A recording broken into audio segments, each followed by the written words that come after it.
Hello and welcome to StroongeCast episode 30. What makes a teacher? Yep, indeed. So, well, I suppose we'll start with how's your week? Yeah, I feel like it's gone really fast. It's the Easter holidays for the kids, so they're off school, which kind of prompted what we'll be talking about later. Yeah, we've just, I don't know, each day just seems to go really fast, don't you think? It does seem to kind of go one into another without Yeah. warning. I think it always feels a bit like that when we don't have the normal school routine. Yeah. But the weather's been lovely, so we've been out and That has been nice. yeah. I went out on Sunday with Jake, had lots of lamb, You did? Yeah. came back with lots of things. Yep. Yeah, I went to a friend of mine's house and I bought things. And Jake helped me carry them back on the train because Jake is wonderful like that. And yeah, we had seconds, by the way. It was very good food. And then tomorrow is gig day. Or today, actually. Yeah, you're hearing it on gig day. We are pre-recording this one to make it a bit easier because tomorrow, which is your today, I will be rehearsing and behaving and packing for the gig. Luckily, it's not an overnight jobby, but I'm taking Jake on the gig. It's to a vegan cafe as well. So he'll have to eat vegan food and see what he thinks of it. So that'll be fun. And Alice has been away. Yeah, she's at a sleepover. So the house is quiet, isn't it, without her? Very quiet. Yesterday, dinner just felt like wrong I know. because she was not here. So who got the quiz question right? Somebody did, and I can't remember who it was. No, I can't remember. But to remind you, the question was, in 1929, what ingredient was removed from Coca-Cola? Oh, Marie got it right on YouTube. Ah, Yeah. yeah. And the ingredient was? Cocaine. Indeed. Yeah. Crazy, isn't it? Yes. Which is not the kind of wet cane you can carry around. Very different thing. So this week's question. Uh-huh. In second grade, which former USA president punched his music teacher in the face? Very interesting. Ooh. Yeah. When you told me that, I had to laugh. I have no idea who that Well, could be. I just felt I needed to check with you that it was an okay question to pose. But I think it's rather interesting. yeah, you said it was fine, so I'll blame you if anyone's offended. Ugh. Go on then. So, what are we're discussing teachers this week, are we? Discussing teachers. Yeah. The good, the bad, and the ugly. Yeah. So teachers maybe that stuck out to us that we remember from, many, many moons ago. Yeah. Something that a teacher did for you or didn't do. Yeah, because Bad teachers too. that definitely goes both ways. Because people will tell you, sometimes you'll hear stories, won't you, of people saying, you'll never amount to anything. And then you go off and become like a doctor and now a PhD and all these things. Yeah. So I thought, actually, this is a good one because I'm sure, particularly given our audience, and it comes from a nice, vast background, there will be people in your school years and maybe even professors at university that said that exact thing to you or that encouraged you. We want to hear about all that. Yeah. The usual methods apply. So why don't you start then? Well, I mean, I don't have too many memories, too many stories to tell. We did have a really fantastic teacher in year 5 called Mr. Cousins. Did he have lots of them? I don't know. But he was a really brilliant teacher. But what was really strange is after the year I had him, or maybe the following year, but soon after we had him, he moved to America to teach for a while. Oh, and when he came back to the same school and he actually taught my sister, and he was like a completely different teacher. She said he was awful, whereas with us, he'd been absolutely fantastic, always getting us to like make different things, and whatever topic we were learning, everything would tie in with that. Like, he was just fantastic. But by the time my sister had him, and there's 7 years between us, he'd completely changed and just didn't seem to be enjoying the job or particularly want to do it anymore. That's a shame. Yeah, it's a real shame. So she didn't have anywhere near the same experience that I did. That's no good, actually. Yeah. And then there's a few of my secondary school teachers that I remember. I had a really lovely history teacher who was also my form tutor, who was really sweet, and I can't remember her name. But I do remember she was part Irish, and I think her partner was Irish, and they had a baby, and they called her Aoife, which is, quite a classic Irish name, I believe. And they gave her the middle name of Elvis. So if you say it, Aoife Elvis. Oh, wow. Yeah. A whole thing. I know. Poor child, honestly. This goes back to what's in a name. Yeah, I didn't even think about that when we did that one. But she was a lovely teacher. And then I had another teacher called Miss Saponieri, who was Italian. Cool name. Yeah, and I had her in the 6th form, and she was a relatively newly qualified teacher, so she was very young. So us being in the 6th form, she wasn't that much older really than us. And she was fantastic, but it very much felt like she was,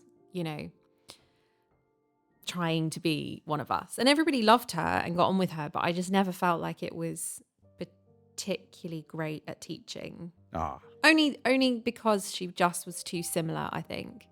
There wasn't, she was very short and small and looked younger than she even was, and I think it was just but she was lovely. Maybe she would have been better doing younger children, or perhaps. Primary. I mean, I believe she's still a teacher.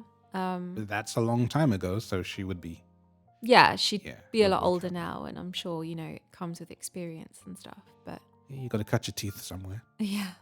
I guess. But that's kind of it. I don't really have too many other memories. The only other teacher that really stands out was this awful PE teacher that we had called Miss Ram, who, if she didn't like you, or she wouldn't take notice of anybody that wasn't a gifted sport child, if you sports wasn't your thing, she just wouldn't bother to learn your name or anything. So she called everybody Daphne. Daphne? So you knew if she called you Daphne, she didn't like you. That's so weird. Yeah, so she would learn all the girls, because I went to a girls' school, who were good at PE. But other than that, she was shouting for you to do something or go somewhere or whatever. Oi, Daphne! I'm guessing you were a Daphne then. Definitely. I was rubbish at PE. Hated it. Well, the thing is, she also would have made you hate it.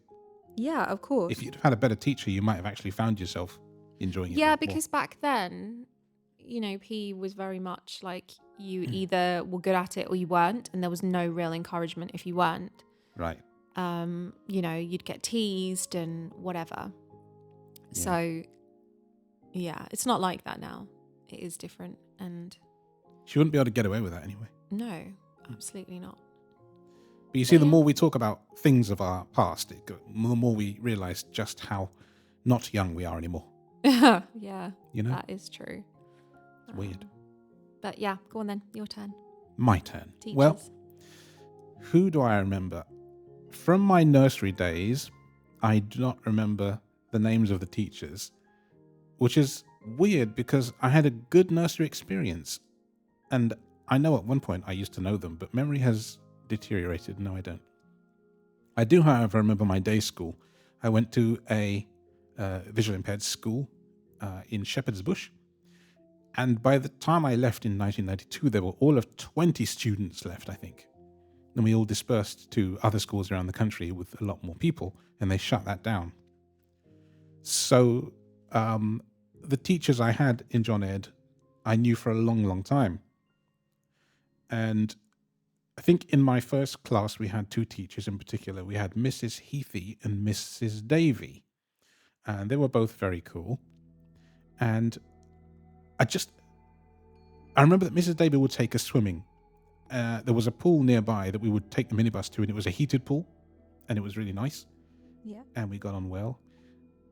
And my class had, if there was only 20 students in the entire school, so our class sizes was a very small, 3, 4, 5, maybe It's much students. more intimate, isn't it? Much more intimate. You know everybody. You did get to know everybody. And for example, she wasn't a teacher necessarily, but she was kind of our bus helper person. Her name was Monica Finn, and she would get you on the bus in the mornings because the school sent us a minibus, and she would take you off the bus in the evenings to meet your parents. So we got to know her really well, and she was fantastic. And, I'm sure, unfortunately, because she was quite old at the time, that she's probably no longer with us. But I think of all of those people really fondly. And then when I went to Worcester and I was at boarding school, there were a lot of very cool teachers. My first form tutor was a lady called Mrs. Verdayan, who read us some really cool books, because that was actually year 5. The year I went to Worcester was the last year that they ever did a year 5 year. And I was the youngest in the school for a long time. Well, I guess for a year, maybe 2, but I can't remember. One of my favorite teachers, in not chronological order, but in later years, was a guy called Jez Nash when I went to college in RNCB in Hereford, because he saw that I wanted to make music and he gave me the means to do that. And I wouldn't be doing what I'm doing if it wasn't for him. I think I mentioned him in one previous episode as well. And I recently managed to get back in touch with him, and I thanked him 20 plus years later. He's a star. One day I hope you meet him, because he is phenomenal and a ridiculously good musician. I was listening to stuff that he was doing, 20 odd years ago and thinking, I'll never be able to do that. And now finally I think I can. I'm sure you can. Finally caught up, I think. So it's like as a child when you wonder if you're growing or not and you can't touch the top of the door frame. The door frame will stay static and you will grow. And I said that to Jake many years ago. He couldn't touch the top of the door frame. Now he very much can, obviously. But I said that shows that you've grown. The door will stay where you are, stay there, and you will come up to meet it. And I feel like I went down a musical journey and met up with my teacher in a way. I also had another teacher in RNCB called Cara. She used to be the keyboard player for Billy Bragg and possibly Blur at some points, maybe, I think. Wow. That's really cool. An incredible musician. And I just used to sit and listen to her play after lessons. And she just had the most amazing chords. And I always thought, if I could just sit and listen and learn from you, I would be a much better person. So I tried to do that. I could do better now than I did back then. But yeah, teachers that pushed you, because she always marked very harshly. Didn't matter if she liked you or not. She marked super harsh. So you would always want to do the best and impress her. So I tried. It was nice. Then in Worcester, in my last year at Worcester, I did AS level music tech. And my friend James and I had a guy come in from Birmingham every week called Chris Wilson. And because he was teaching just 2 of us, we had a really, really good, experience, because he was able to just get us to do a lot of hands-on work because there was only 2 in the class. And we were about the same speed anyway. We learned exactly the same things at the same time, at the same speed. So we learned how to mic up things and where to place things. And in an environment like that, where when you're putting mics on things, you need to be able to really feel where they are. It gave us the leg up to then go to Hereford together, because James and I also attended Hereford together.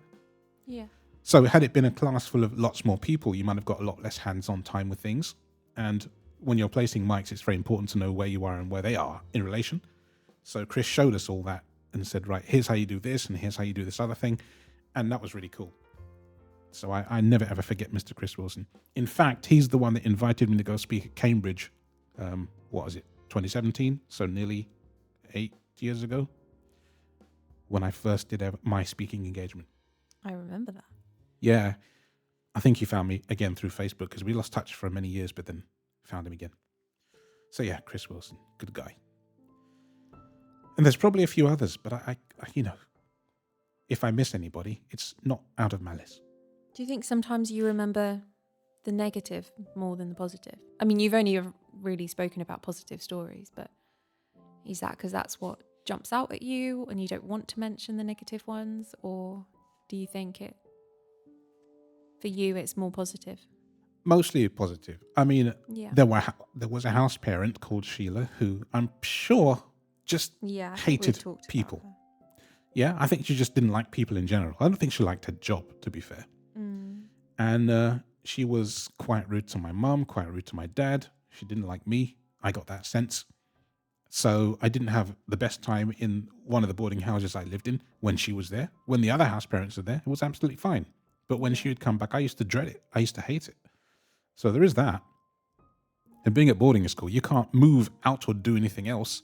So you're stuck with the people that you don't want to be stuck with, which is no fun. Yeah. I do remember that. What a joy. Except not really. So do you think, because obviously, you have a view when you're a kid of teachers, and now we have our own kids that have been in school for quite some time. Yeah. Do you think your view of teachers changes as a parent, or? Also trying to be one myself. That's true. Maybe. But your teaching is very different. You're not trying to. I mean, I know you've gone into schools and maybe taught multiples, but not like every day to sort of command 30. I've only ever done like kids. a presentation or a workshop. I've never actually taught multiple students in one sitting. So it's always been one-to-one. Yeah.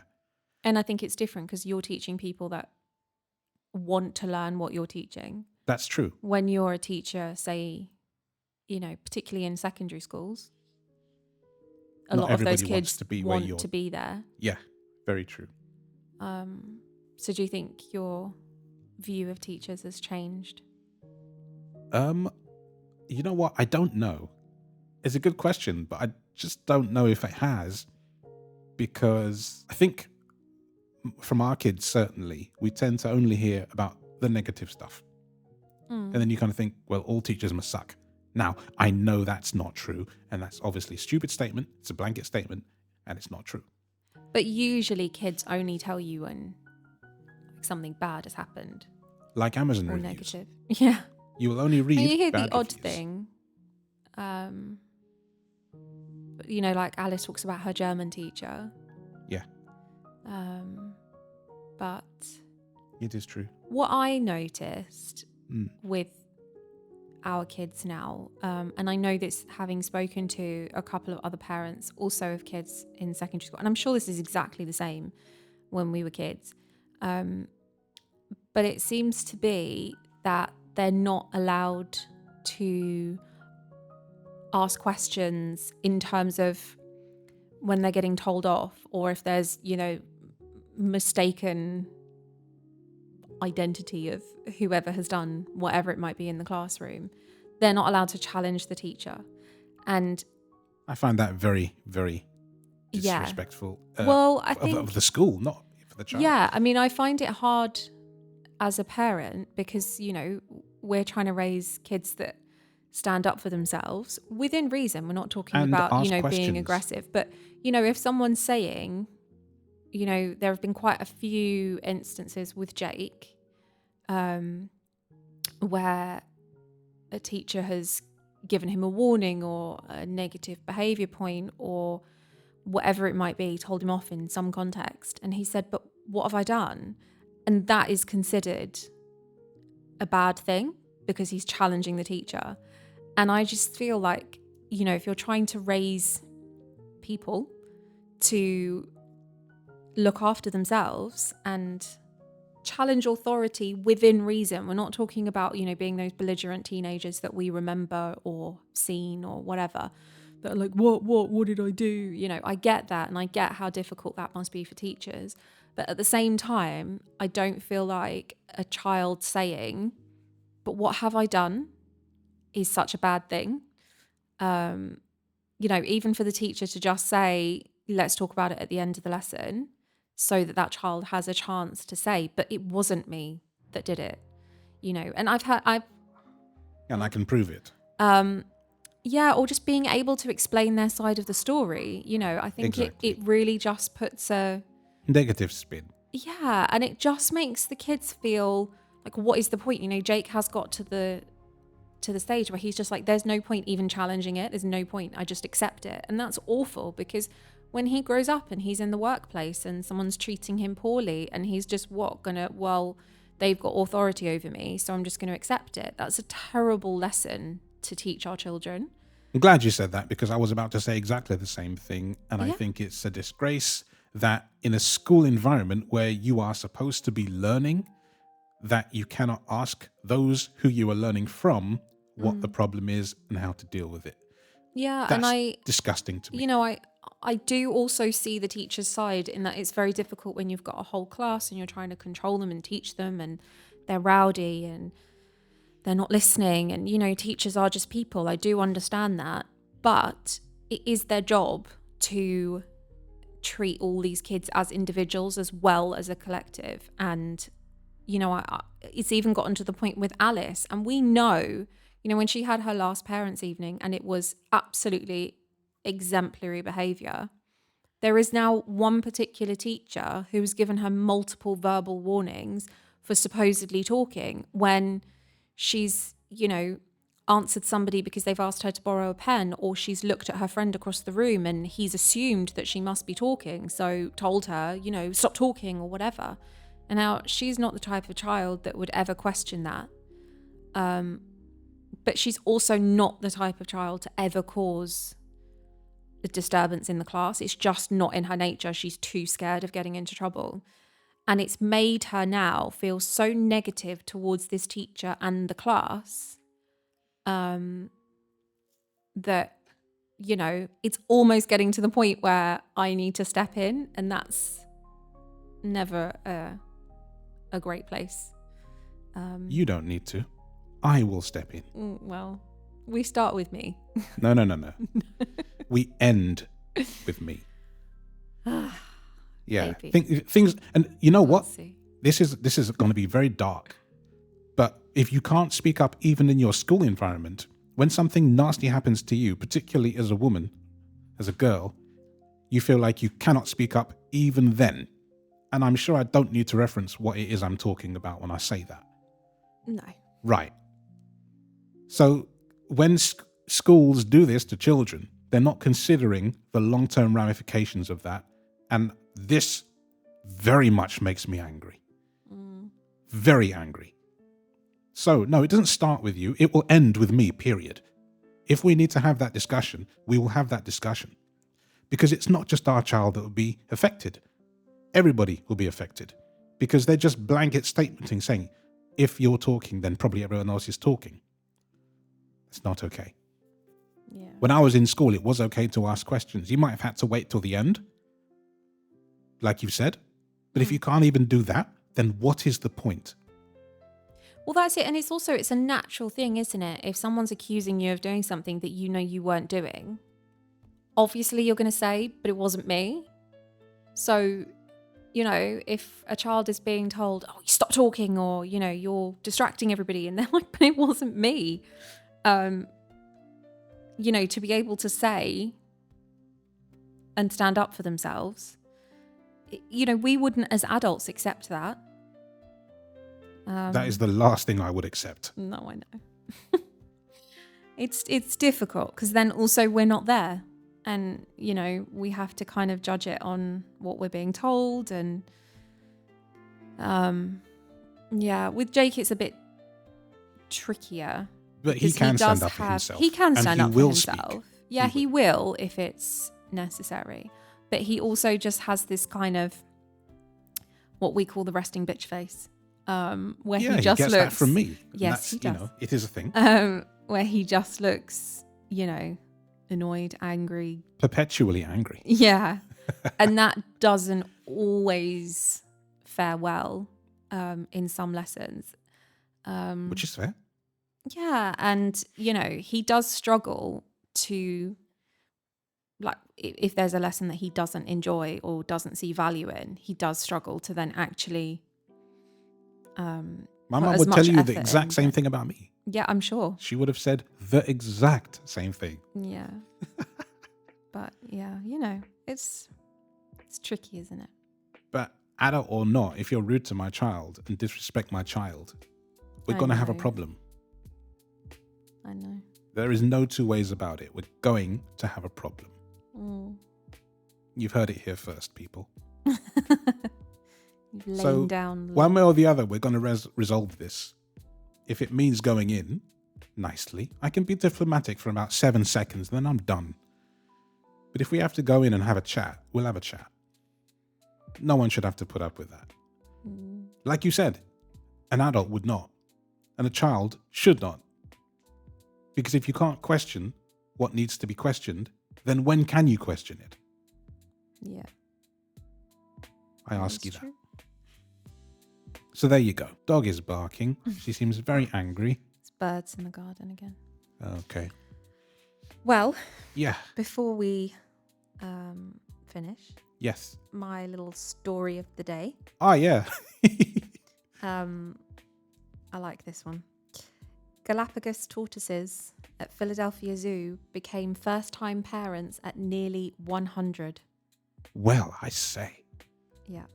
And I just thought that was just really sweet. These two, they're called, the female is called, well, we would say mummy, but it's spelt with an O. So mommy. Yeah, maybe. I guess. And the male is Abrazo. And they are the zoo's 2 oldest residents.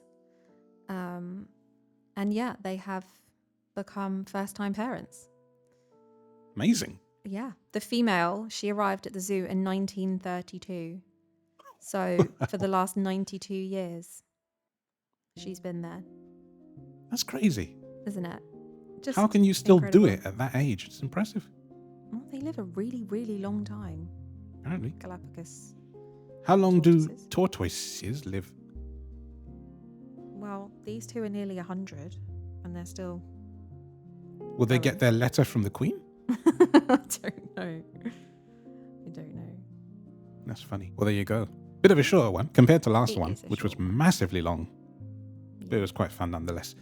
That's the end of us for the week. Next week is a special one. We'll tell you more about that at the time. But yeah, thanks for listening. And if you have any teacher stories, good, bad, or ugly, do let us know in the comments or via the contact form. Because I think a lot more people will have them than we think. Some people will lift you up. Some people will throw you down.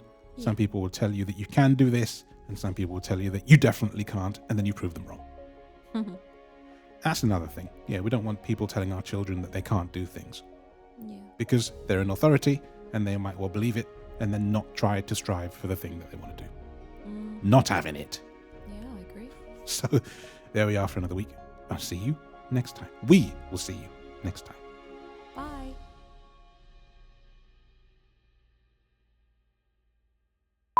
This after show bit is with Alice. So can you tell us about your favourite and not so favourite school teachers? From like anytime. My secondary school or primary school. Or both? Well, I think primary school. I had a teacher called Miss Jones and she was like my favourite because she was kind of mean but also like nice and understanding, and yeah, I think she was a really good teacher. In year 1, I think. Yeah. I don't really remember her that much. And also I had a teacher in year 3. She was Miss Mahar. I remember that name. Yeah. During lockdown. She was Canadian. She was really nice. You know, Canadians are really friendly. Yeah. Did she give you any maple syrup? No, but she told us about, you know, how in Canada they have like that snack with like chips, maple syrup and gravy or something, or cheese. Sounds good to me. Weird. I want to try it. Really? I mean, just once. That's weird. Maybe I wouldn't like it. I mean, but you know, they say like sweet and sour mixed together quite nicely. Eh. It's kind of scary. Yeah. Maybe you should make it. You're a good baker. Ooh. It's kind of just throw some things together and then you go. Well, that's how they get things like corned beef hash. What is that? Corned beef hash? I think it's just like corned beef and whatever you've got in the house. Oh. Soup, weird. rice, cheese, fish. That is so No, random. I don't know. Look it up later. Okay. So what about bad teachers then? Because we were talking earlier, your mum and I, about your not so favourite teacher. And it makes you not want to ask questions. My science she's teacher. mean? Which she? Is it he? The one that keeps giving you verbal warnings for Oh no yeah, reason. that was Mr. Halim. He's my science teacher. He's really rude. Like if I don't get a question right, he'll be like, "Okay, that's a verbal warning." Like it's not fair. No, that's not It's fair. just annoying, and I don't know. He just gets really mad, and he's very bossy Irritating. and irritating. I don't like him that much. And he keeps saying, "You need to like open up. You need to be a bit more chatty." And then when I talk, he's like, "Okay, you need to be quiet now." Like, So make your mind up. yeah. So it's like a pendulum. One time this way, one time that way. Yeah, exactly. How annoying. It's very annoying. What about your current crop of teacher, like your form tutor or anything like Oh, I hate my form tutor. Okay. I actually don't like both of them. There's one. I just weren't calling them out names, you know. One of them is called Miss Heald. She's from Manchester. Well, they're both from Manchester, but she's kind of like the Trunchbull. Oh, like really? Matilda. Yeah, she even looks like her. Oh, Like she's man. so rude, and she always has that really mean look on her face, and like she looks really grumpy half the time. The problem with that is that then you don't want to ask questions and you don't want to get help from them, even if you Yeah. need it. Yeah. So then you have to go to somebody else. Exactly.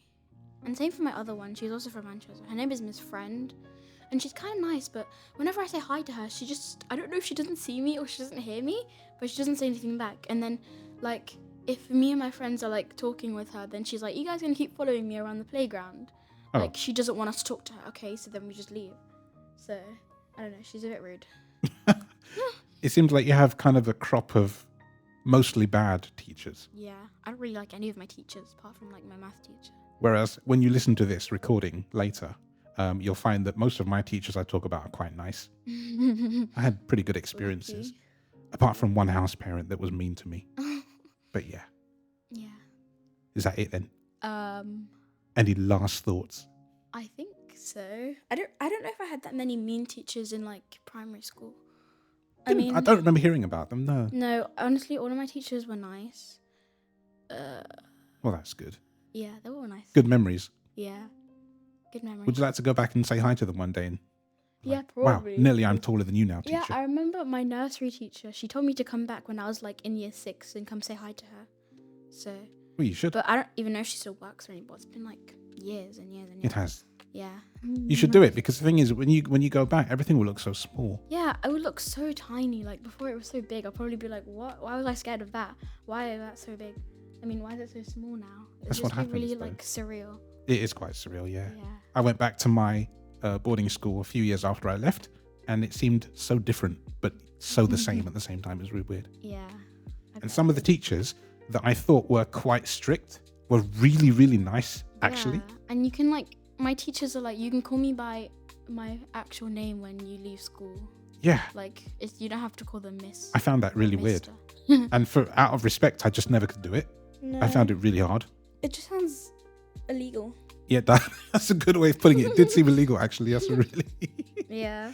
Oh, that's good. I like that. Yeah. Well, thank you for being on the end section. Thank you for having me. You're welcome. Bye-bye. Bye.